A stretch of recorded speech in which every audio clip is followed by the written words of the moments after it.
You are now listening to CamCast Radio. CamCast Radio Season 5. I'm excited about it. Now, we are doing video format, like we said in the announcements. However, this is not the way you're going to see it every time. We had a bit of a setback in our production. Well, the first episode is actually completed and recorded. We're just waiting on the editing and whatnot. But our producer, he had a death in the family, and that set things back a little bit. But the show must go on. So here I am, going to keep it moving. Season 5, like I said. CamCast Radio was brought to you by Second Chance Music and Production and Onyx Urban Media Group. All right, so this episode, we're going to be talking about something that I actually posted on my Facebook a couple of weeks ago, and I'm calling this one the Red Flag Funeral. Now, the reason I'm doing this is because, when you look on social media all throughout, everybody's timelines, you see a lot of divisive narratives concerning relationships, and I'm going to probably delve into several of those, but the red flag is one of the most concerning to me. Why is that? Well, let's just get into that. So first of all, the first problem I have with the red flag theology, so to speak, let's back up. First of all, let's just talk about what the red flag ideology is. And that's just basically where you hear people saying certain behaviors are basically intolerable, and it makes the person that you're dealing with worth throwing away, worth getting rid of in the relationship, however you want to say it. And granted, there are certain things that you shouldn't tolerate when you're in a relationship or you're looking for a relationship. You don't want somebody who's just utterly irresponsible, utterly abusive, stuff like that. It's understandable. You don't want to spend your life with somebody that you can't trust and they're basically going to be, abusive. But, there's a lot of things there's a thin line between love and hate, first of all. And that's the truth. The song is very much relatable because that thin line often gets crossed and relationships are lost. Love is lost. And sometimes it's not always justifiable though. But basically there's three major problems that I have with the red flag doctrine, so to speak. The first problem that I have with it is you're judging a person based on a season of their life. Somebody could be going through something and you may see some behaviors that may be questionable to you, but for you to throw away a potential future with somebody because of what you're seeing in a present season, it's kind of judgmental. It's like you've basically written the story for this person and told them how they are, how they're going to be, how they're going to respond to every situation, just based on what you saw in a particular season. And that can be very deceptive. Let's say you meet somebody and things are they start off really going well, and then let's say something happens that sets off a trigger that, something in them that brings up a behavior that you've never seen and that you don't like. Something to consider regarding that is that person wasn't expecting whatever happened to happen, so you can't always judge a person's reaction. What if it's something they've never been through before? What if it's something they've never dealt with in their own lives? How are we to blame them for their response if they've, in essence, had no training, for what they went through? Are you willing to throw away what was seeming to be very good over what was seeming to be something that not desirable to you anymore? Does this completely change who the person is? It's just really judgmental to sit and discard a person's potential based off certain responses or certain things that you see, and it's only for a season. Everything is not, eternal when we're dealing with people. There's no way, and as a matter of fact, there's no way that you could actually see somebody's full hand in a sense. You see what I'm saying? Like, you don't know how a person's going to be their entire life. Why? Because we're constantly growing and changing, and you may see something that's erratic to you, that, this, like I said, if they don't have any experience or if they've never been through whatever it is that has them responding in a certain manner, it can be you can feel a lot of rejection to be cast aside in a moment of weakness. And people love to say nowadays, you got to get healed before you can get into a relationship. You need to get counseling and all this other stuff. And it's like, really? Like, you would actually put that type of pressure on somebody. And what I mean put that type of pressure is, like, when we go through things in life, we don't always know what's wrong with us. You feel me? We're not always exposed to ourselves. Why? Because, especially people that are in isolation, all you know is the world from how you see it, right? So relationships actually have a way of exposing things in us that we haven't even seen in ourselves until the relationship comes. So when somebody does something that you don't like in a relationship, and you immediately go to how they need healing and therapy and all this other stuff, it could be, I don't even know how to describe it, man. It's just an off way of thinking. And it really is just, to me, it's drone talk. It's crowd talk. You've seen stuff on the memes and all on social media, and you heard other people talking. All you're doing is spewing out rhetoric that you heard somebody else say, but have you had therapy? Are you healed in the things that, that may be off-putting to somebody else? And that's like another one of my points.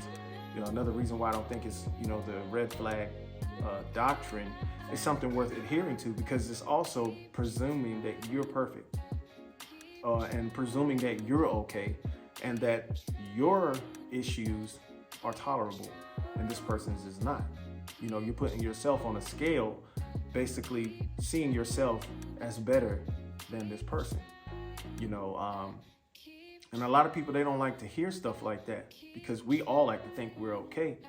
But, one of the things that I've learned in relationships, a lot of times people don't like to have their own flaws exposed.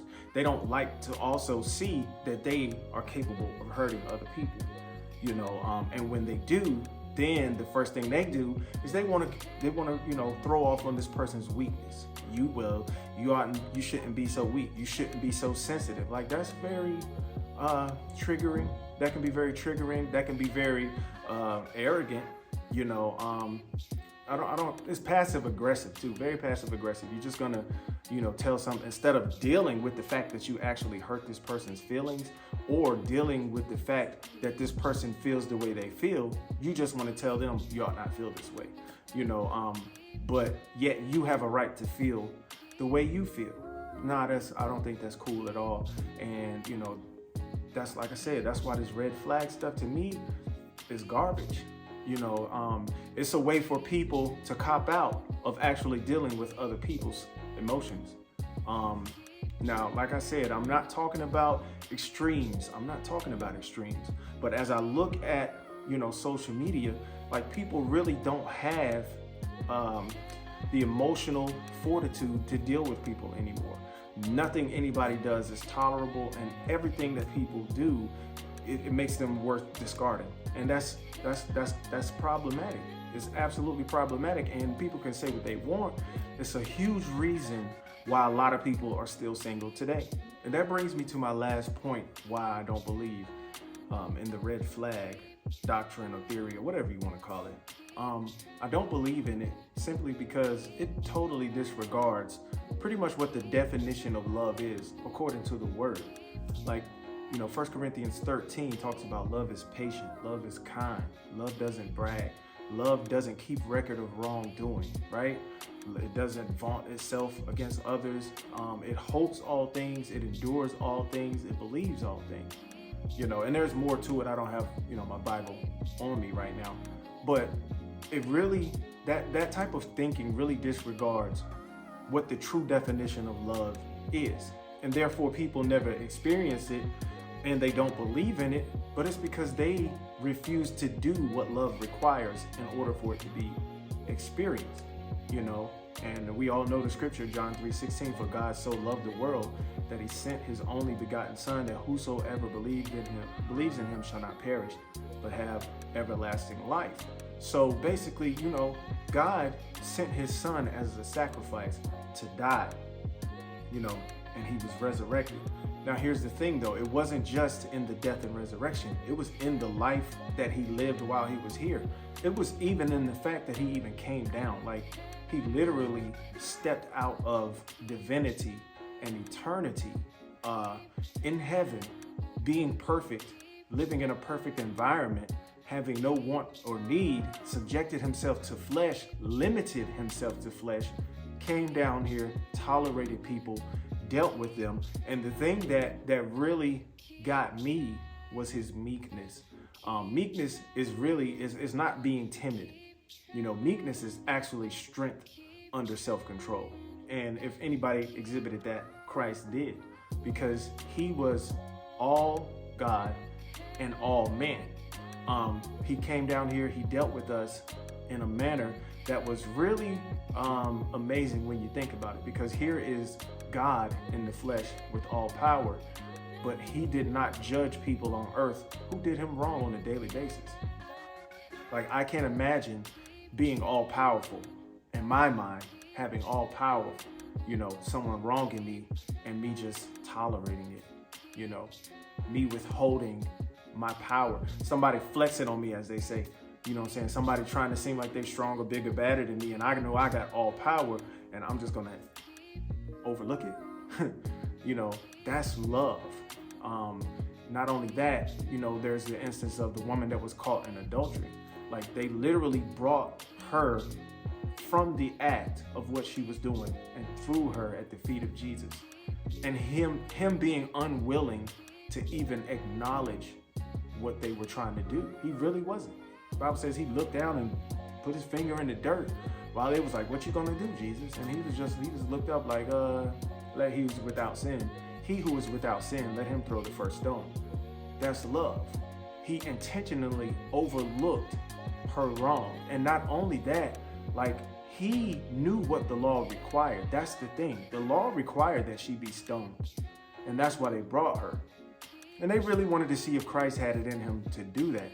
But him overlooking that and him being just, that's the other thing. He was just himself. Jesus was perfect. He's the one who wrote the law. He's the Word. So he wrote the law. He was the law. Jesus Christ is the law. On him hang all the law and the prophets. You see what I'm saying? He was the law. So if anybody had the right to feel indignant about this woman committing the sin that she committed, Christ was the one. But in the flesh, as a man, still having all of God's power, he overlooked it and showed compassion. Yet we, with our imperfect selves, we expect perfection from everybody around us. It's hypocrisy, man. And until we can get to a place where we love stronger than the way that we love, people are going to be single for a long time. And the divorce rates are going to be super high for a long time. I think it's good that, people are trying to get therapy. I can't even talk. People trying to get therapy, people trying to, seek counseling and get help.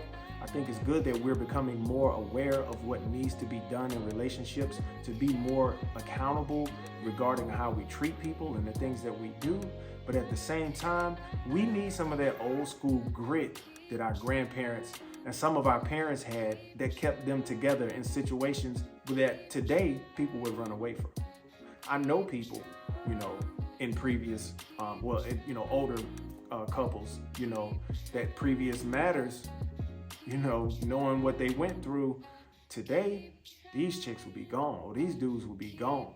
You know what I'm saying? But they stuck it out, and they had the grit to overlook some things. And when you think about it, it's their ability to overlook wrongs and sins and offenses. That's the reason why some of us were even able to grow up with a sense of family. They talk about how families don't really exist like they used to. They don't got big mama, they don't got uncle this, and extended family reunions and stuff like they used to. Yeah, they don't, because we got a bunch of wounded people scattered. You're wounded, you're scattered. People start families in isolation, so they grow up without their cousins and uncles and aunts and stuff, or they grow up with a limited access, and it's just not the same. but that's because we all want to hold one another accountable all the time, and we want to point the finger. So there has to be a balance. We have to be able to be accountable for our actions, but we also have to have some good old true love and strengthen our hearts to forgive people. All right, now it's time for a little music. I'm not gonna play a bunch of songs this episode, just gonna play one, and that's gonna be my single, Funeral for Feelings. Now, I wrote this song, it was kind of loosely based on myself, my own experiences, but just the experiences that a lot of men have had in general, mostly, with the rejection that we get and how, people don't really deal well with our feelings as men. You know what I'm saying? And how a lot of times we will hold back and won't say a whole lot because of how our feelings are viewed in the eyes of women and other people, but that song was just like Funeral for Feelings, throw them out the door. Because you didn't think of me when you were telling your side of the story to your rumor mill. So when I'm talking, no more thinking about how you feel. And it's just like a declaration that we won't be silent anymore. And it kind of is based on the red flag doctrine, because we get tossed out. You know what I'm saying? We get tossed to the side, and then when people go, and talk to their, their friends, it's all us. You know what I'm saying? And he did this, he did that, he did this. Meanwhile, the whole time we've been together, we've been silent, trying to protect your feelings, while our feelings are getting trampled. But it's like I said, this song is enough of that.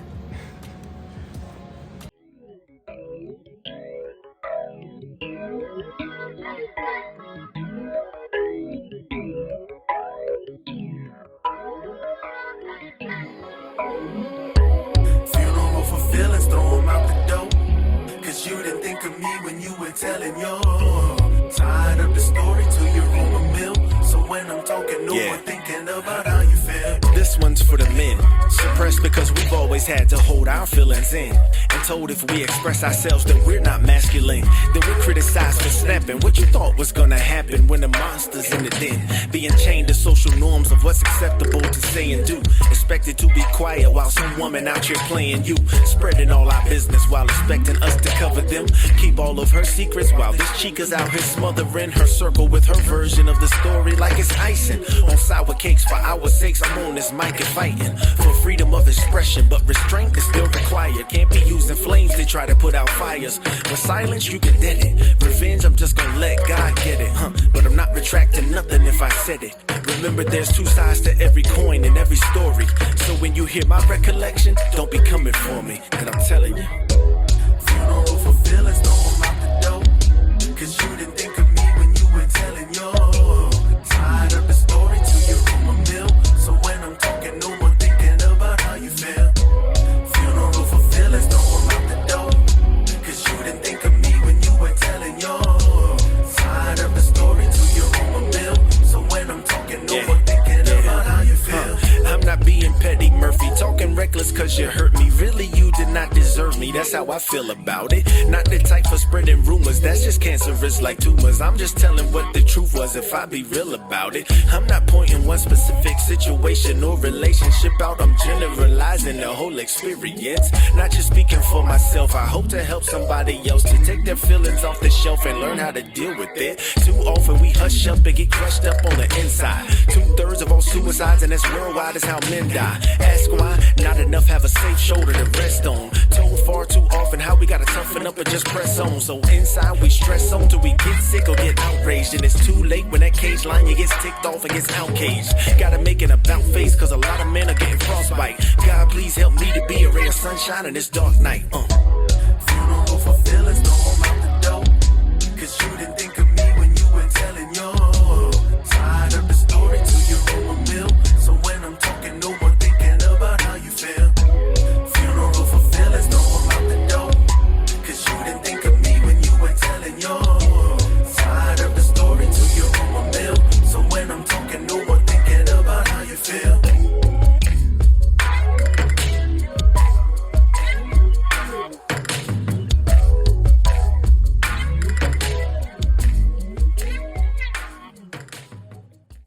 Well, I hope you enjoyed this episode of CamCast Radio.